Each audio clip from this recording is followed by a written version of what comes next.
Price the Lord, ஹல்லேலூயா. கிறிஸ்துவுக்குள் பிரியமானவர்களே, இந்த அருமையான காலை வேளையிலும் தேவ சமூகத்துக்கு வந்த உங்கள் ஒவ்வொருவரையும் இயேசுவின் நேற்று நாமத்தினாலே அன்பின் வாழ்த்துக்கள். இந்த நாளிலும் சங்கீதம் 38:17 அடியேன் வாசிக்கிறேன்.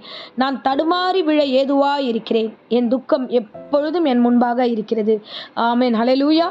தாவீது தன்னுடைய வாழ்க்கையில் பல போராட்டங்களை சந்திக்கும் பொழுது அவர் சொன்ன அந்த வார்த்தை பாருங்க, நான் தடுமாறி விழ ஏதுவாய் இருக்கிறேன். ஒரு மனுஷன் ஏன் தடுமாறுறான்னா அவனுக்கு ஏற்படுகிற நெருக்கடிகள், அவன் சுற்றி இருக்கிற காரியங்கள், துக்கம் அதிகமாகுதுன்னு அவர் சொல்றாரு.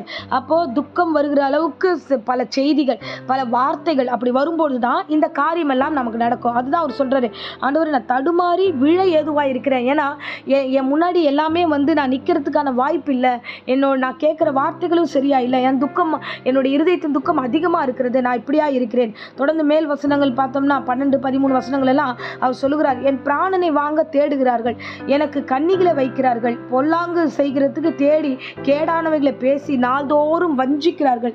என்னை சுற்றி இருக்கிறவங்க எனக்கு எதையாவது பண்ணணும், பிரச்சனை பண்ணணும்னே சுற்றிக்கிட்டு இருக்காங்க ஆண்டவரே. நான் நார்மலாக இருந்தால் கூட இல்லை ஆண்டவரே, என்னால் இருக்க முடியல, என்னை தள்ளும்படியாக அவர்கள் வருகிறார்கள், எண்ணிக்கை அடங்காத பிரச்சனைகளை அவங்க எனக்கு தராங்க. இதை நான் பார்க்கும்போது தடுமாறி விழறதுக்கு ஏதுவாக மாறுகிறேன் ஆண்டவர். அப்படி நான் விழுந்துட்டேன்னா அவங்க எல்லாரும் என்னை பார்த்து அவங்க நகைப்பார்களே அப்படின்னு சொல்லி இந்த நேரத்தில் ஆண்டவர்கிட்ட புலம்புகிறார். பெரிய புலம்பல். அந்த புலம்பலை பார்த்தீங்கன்னா நீங்கள் தொடர்ந்து அந்த அதிகாரம் முழுக்க வாசிச்சிங்கன்னா அவர் ரொம்ப அங்கலாய்ப்போடு சொல்கிறார், ஆண்டவரே நான் வேதனைப்பட்டு ஒடுங்குகிறேன், என் குடல் வெந்து போகிறது, ஆண்டவர் தீப்பந்தம் போல எரிகிறது, என்னை தயவு செஞ்சு நீங்கள் என்னை விடுதலையாக்குங்க, என்னை ஜபத்தை கேளுங்க அப்படின்னு சொல்லி புலம்புகிறார். இந்த வேளையில் கூட, இந்த காலை வேளையில் யாராகிலும் இப்படிப்பட்ட ஒரு புலம்பல் இருந்தீங்கன்னா இந்த பிரசங்கமே உங்களுக்கு தான். பாருங்க, ஆண்டவருடைய கர்த்தருடைய பிரசன்னம் உங்களோடு கூட இருக்கிறது. இன்னைக்கு தாவீது மூலமா கர்த்தர் பேசுகிறார். தாவீது சொல்லுகிறார், ஆண்டவரே நான் தடுமாறி விழ ஏதுவாக இருக்கிறேன். யார் மூலமா? சுற்றி இருக்கிறவர்கள் மூலமாய் தடுமாறுகிறேன். அவங்க எனக்கு விரோதமாக பேசுகிறார்கள், எனக்கு விரோதமாக அவர்கள் நடந்து கொள்ளுகிறார்கள், எனக்கு குழியை வெட்டுகிறார்கள், என் மாம்சத்தில் பலவீனப்படுத்துகிறார்கள், நான் பலனற்று போயிருக்கிறேன்னு சொல்லிட்டு அவர் எல்லாத்தையும் சொல்லுகிறார். இவர் எல்லாத்தையும் சொல்லிட்டு அதுக்கப்புறம் சொல்லுகிறார், நான் எப்படி திரும்ப இருந்தேன், நானும் 13ஆம் வசனம் வாசிக்கிறேன் பாருங்க, செவிடனை போல கேளாதவனாகவும் ஊமையனை போல வாய் திறவாதவனாகவும் இருக்கிறேன், காது கேளாதவனும் தன் வாய் மறு உத்தரவு சொல்லாதவனுமா இருக்கிறேன் அப்படின்னு சொல்லி வாயை திறக்காம நான் இருந்த ஆண்டவரே அப்படின்னு தன்னை ஒப்பு கொடுத்து உமக்கு காத்திருக்கிறேன். 15ஆம் வசனம் சொல்கிறது, கர்த்தாவே உமக்கு காத்திருக்கிறேன், என் தேவனாகிய கர்த்தாவே நான் உமக்காக காத்திருக்கிறேன், மறு உத்தரவு கொடுங்க. அப்போ பிரச்சனை வரும்பொழுது பேச சொல்லி நமக்கு இன்னைக்கு காலையில் சொல்லலை. பிரச்சனையா அமைதியாக ஜெபம், தேவ சமூகத்தில் ஒப்பு கொடுங்க, கேளாதவனை போல இருங்க.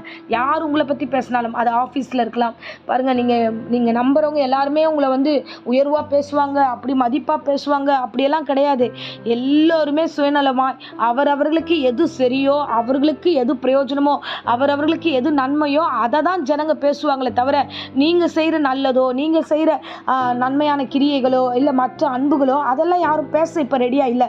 ஏன்னா இது கடைசி காலத்துக்கு வந்துட்டோம். அன்பு தணிந்து போகும். நீங்கள் பண்ண எதுவுமே யார் மைண்டுக்கும் வராது. யாரும் அதை நினச்சி அப்பா இவ்வளோ தியாகம் நமக்காக பண்ணியிருக்காங்க, இவங்களை நம்ம பேசவே கூடாதுன்னு யாரும் நினைக்க மாட்டாங்க.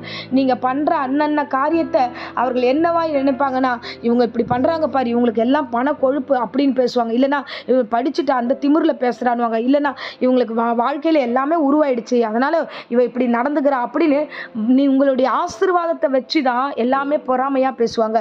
நீங்கள் என்ன பண்ணணும்? இன்னைக்கு பிரசங்கம் என்னன்னா, என்ன பண்ணணும்? தாவீது கற்றுக் கொடுக்குறார், நான் தடுமாறி ஏதுவாக இருந்தேன், ஆனால் எனக்கு இந்த துக்கத்தை ஏற்படுத்துகிறவங்க முன்னாடி நான் எதுவுமே பேசலை.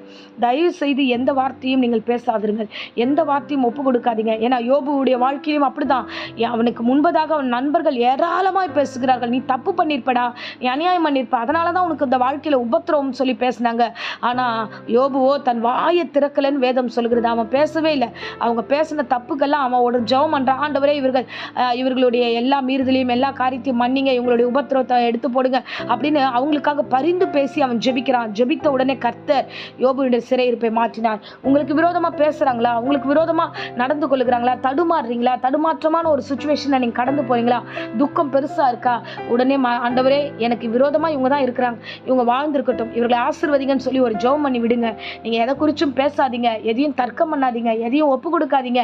என் தேவனாகிய கர்த்தர் உங்களை ஆசீர்வதித்து வழிநடத்த வல்லவராக இருக்கிறார். ஏன்னா இவ்வளோ புலம்பலை பண்ணது யாருன்னா இஸ்ரவேலின் ராஜாவன்.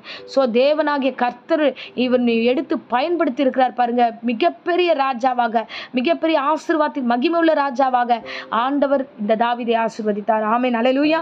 ஸோ ஆகையால நமக்கு வருகிற பிரச்சனைகளை குறித்து நம்ம குழம்ப வேண்டிய அவசியம் இல்லை. நமக்கு வருகிற வார்த்தைகளை வைத்துக்கொண்டு ஆராய்ச்சி பண்ண வேண்டிய அவசியம் இல்லை. நமக்கு வருகிற எல்லா உபத்திரவத்தின் வார்த்தைகளை கேட்டு நீங்கள் தேவையில்லாமல் மன அழுத்தத்தில் வாழ வேண்டிய அவசியம் இல்லை. உங்களுக்கு வருகிறதை கேளாதது போல இருங்க, செவிடனை போல இருங்க, ஊமையனை போல பேசாமல் இருங்க. எல்லாம் அடங்கிடும், ஒன்றுமே இல்லை. பிசாசு வெக்கப்பட்டு போகத்தக்கதாய் சூழ்நிலைகளை கர்த்தர் மாற்றுவார். ஆமென். ஸோ இன்றைக்கு தினத்தில் நம்ம மௌனத்தை தவிர வேற எதையுமே ஆண்டவருக்கு முன்பதாக கொண்டு போக வேண்டாம். ஆண்டவரே அவங்களை ஆசீர்வதிங்க, என்னுடைய நிலைமை இப்படி தான், நான் மௌனமாக என்னை அர்ப்பணிக்கிறேன், ஒப்பு கொடுங்க. என் தேவனாகிய கர்த்தர் உங்களை மகிமையாக நடத்துவார். ஆமென். இப்பொழுதும் அடியேன் உங்களுக்காக ஜெபிக்கிறேன். அன்பு ரட்சகா, என் பிள்ளைங்க நிறைய விஷயத்தை கேட்டுட்டாங்க. நிறைய பேர் ஆண்டவரே ஸ்கூலில் ஆகட்டும், ஆஃபீஸில் ஆகட்டும், கர்த்தா வீட்டில் ஆகட்டும், சொந்தங்களாகட்டும், ஆண்டவர் உடன் பிறந்தவர்களாகட்டும், எல்லாரும் பேசுறது எனக்கு மனசு கஷ்டமாக இருக்கு ஆண்டவரே. ஒரு சிலதை பேசலாம், ஒரு சிலதை நான் யார்கிட்டயாவது ஷேர் பண்ண முடியாத அளவுக்கு பல உறவுகள் என்னை ஏடாகூடமாக பேசுகிறாங்க ஆண்டவரே. குழப்பத்துக்கு மத்தியில் யாராவது இந்த பிரசங்கத்தை கேட்டுக்கொண்டா ஆண்டவரே அவர்களை ஆசீர்வதிப்பீராக. ஆண்டவரே ஆசீர்வதியும். தாவீது எப்படி நடந்து கொண்டாரோ, கேளாதவனை போல இருந்து உம்மை நோக்கி காத்திருக்கிற ஆசீர்வதியும் என்று சொன்னாரோ, அதே மாதிரி ஆண்டவரை காத்திருக்கிற பிள்ளைகளை இரட்டத்தனையாக ஆசீர்வதிங்க, மகிமையாக நிறுத்துங்க ஆண்டவரே. உம்முடைய மகிமை விளங்க இந்த பிள்ளைகளை எடுத்து பயன்படுத்துவீராக. எல்லா துக்கத்தையும் சந்தோஷமாய் மாற்றும். உங்கள் துக்கம் சந்தோஷமாய் மாறும்னு வசனம் சொல்லுகிறது, அப்படியே மாற்றுவீராக. இந்த வேளையில் வியாதியோடு பலவீனத்தோடு யாராக இந்த பிரசங்கத்தை கேட்டுக்கொண்டிருந்தா வியாதிகள் இப்பொழுதே ஆண்டவரே சபித்து பாதாத்தில் கட்டுகிறேன். சுகம் உண்டாகட்டும், தழும்புகளாலே ஆண்டவரே அப்பா இந்த பிள்ளைகளுக்கு சுகம் உண்டாகட்டும், ஆரோக்கியம் உண்டாகட்டும். தொடர்ந்து வழி நடத்தும், காத்துக்கொள்ளும். இயேசுவின் நேற்று நாமத்திலே ஜெபித்து ஒப்பு கொடுக்கிறேன் நல்ல பிதாவே. Amen, amen. Praise the Lord. God bless you.